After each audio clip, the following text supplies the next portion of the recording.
Hello, I'm Amy Zabley with the Jerusalem Connection Red Alert Report for Wednesday, October 2nd. Why is it so acceptable? As we sit here between Rosh Hashanah, which ended last evening, which is the head of the new year, and Yom Kippur, which is next week, we are celebrating a new year as well as the Day of Atonement, wherein we should take time to reflect on ourselves, our society, and of course, our relationship with God. Recently, I had a dinner with a dear friend of mine who I met for the first time while in Israel on a women's summit.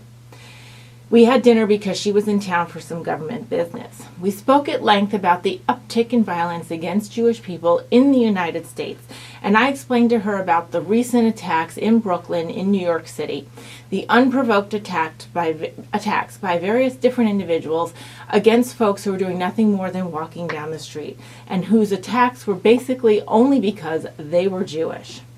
She was appalled and she had chills. She was so upset. She did not hear about any of this on her news in Ohio, and she is upset that it is so excused and overlooked.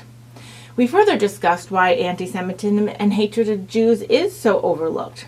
We know that if a member of the LGBTQ community, a member of the African American community, a member of another minority group, or even a Muslim, if there was an uptick of attacks against these kinds of people, the media, of course, and justifiably would be covering it. People would be discussing the reasons why it's wrong, and how to stop it. And all those are legitimate. We don't want people attacked in the streets for any reason because of who they are. However, that same standard is not held to the Jewish community, and it saddens us greatly. Remember the Smollett case last year in Chicago? That discussion went on for weeks. Lawyers, experts, special interest groups, all appalled at the attack and discussing how it can happen and how it can never happen again. And that didn't even turn out to be true. So let's go back to the why. And I'll give you my theory. The oldest hate in the world is anti-Semitism, hate of Jewish people. And it is fueled by a sinister, evil power. A power that knows God still uses and has always used the Jewish people, the nation of Israel, including the modern state of Israel, for his purposes and his glory.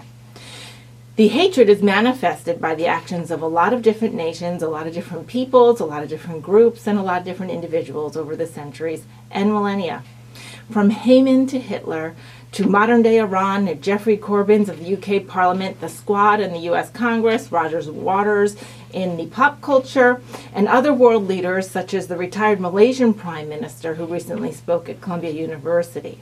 They all cloak themselves in human rights causes, and indeed at their core is not a desire to criticize Israel as a modern state and its policies, but to actually remove Jews from the land in the Middle East and subjugate them worldwide. This hate also comes from the left and the right, the far sides of both, but it's creeping ever so steadily into the mainstream, especially on the left, which is why it is such a problem. On the right, anti-Semites, in my opinion, are still pushed to the fringes and have no real forum of legitimacy and are discarded and criticized by people on the right in the mainstream or center. On the left, however, from both the progressive side of things and the Muslim presence, and I say that Muslim presence in the West because there is no such thing as a left as we know it in Middle Eastern countries. This allowance of their anti-Semitism is creeping into the mainstream of the Democrat Party and the social discourse in America and in the West. And it is especially propelled by the Islamic players and the so-called progressive liberal left. That relationship to me is a bit of an oxymoron. Progressives and secular humanists cry for human rights, equality and freedom and tolerance, but actually have no moral authority upon which to base these ideas, which are actually good ideas. And then they adopt into their group the fold of people whose very philosophy is that of an obedience to an all-powerful, vengeful God under an authoritative theocracy, and that the women's rights are few and far between, and there is zero room for any diversity, including the LGBTQ community. So this is mind-boggling to me, and it is proof that there is a shadow of darkness and a web of lies and deceit among these peoples and these movements who work together to oppose Israel and malign the Jewish people. The best we can do is to combat it daily with information, education, prayer, and love. I don't want any of these people on the opposite side of the debate to die or fall ill or to suffer. I actually pray that they will see the light and change their ways and become a mouthpiece in that revelation. Until then, I would like to see their reach challenged and their pulpits limited. When Malaysia's retired prime minister, a 94-year-old gentleman, was invited to speak last month at Columbia University, he claimed in his condemnation of Israel was not just of Jewish people, but of Israel, and he even questioned the Holocaust's reach and numbers. He claimed that his assertions were an exercise of his freedom of speech. I'm really not sure how many Malaysians in his own country have the same freedom of speech. Anyway, luckily, there were some pro-Israel and Zionist students in the audience who did respectfully challenge his assertions and ask him questions. And in so doing, I hope this gave the Prime Minister enough rope to hang his own opinions and reveal to the people in the audience that they were not valuable nor helpful to civil discourse. I am all for free speech. But if we have haters on college campuses and on stages at the UN, we also have to have the counter position poised to expose the rhetoric for what it is and to let the people themselves see the truth.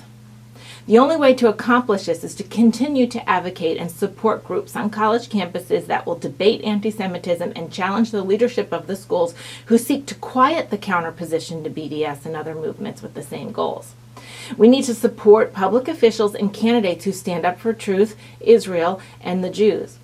And as far as the news, or a lack thereof, for example, the level of violence being leveled against Jews in Brooklyn, we need to do our best using our social media and our email blasts and our voices that when we see these stats released and these numbers examined, by the way, I find most of them released in Jewish newspapers such as the Jerusalem Post and the Israeli Times.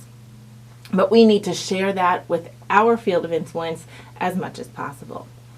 New York City is the home to many of my Jewish friends, and I ache to know that they are literally endangered to walk through their own neighborhood streets. And I ache more that some of these residents do not even seem as concerned about the issue as I do. Mayor de Blasio has not offered any help other than a few tweets and statements to say that hatred is not tolerated and the culprits will be investigated.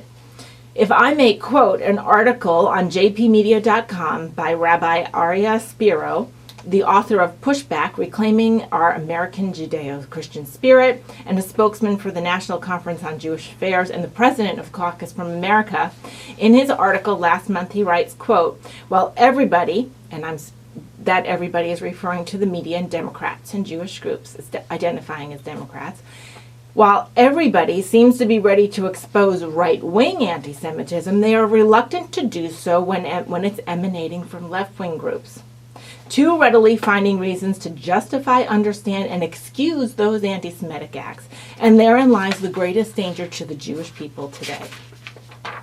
He continues on, when the media refuses to expose left-wing or Islamic anti-Semitism and thus nobody talks about it, it continues to grow. How many are aware that in the past few months, physical attacks on Jewish-garbed individuals in Borough Park, Crown Heights, and Williamsburg sections of Brooklyn have been perpetuated by Muslims, blacks, and Hispanics? Very few people outside the Orthodox community know this, and that's because the media and too many Jewish groups are unwilling to make it newsworthy out of concern for harming the reputation of the particular minority groups identified as attackers. I added identified as attackers. As Christians and Jews, we want to combat anti-Semitism and support the truth. We also need to realize that we can indeed criticize and call out anti-Semitism without abandoning our own moral fiber, in that all peoples of all colors and creeds are creations of God and deserve the light of truth, justice, and freedom. We need to support Jews, and that does not mean we don't support other groups. There are plenty of oppressed people, from blacks to identity issues, and oppressed people, including the Palestinians, who suffer not at the hands of Israel, but of their own leadership. A fact not lost on the Palestinians themselves, but again, a press and worldwide governments and groups who claim to want to help them will not address this. And this is where the left has the personality of Zionists, both Christians and Jews, wrong. In our pro-Zionism, we also attribute and hold truth to truth, fairness, and justice. And that means a lifting of oppressions of all people, including Palestinians. Shavua Tov, have a great week, and Happy New Year.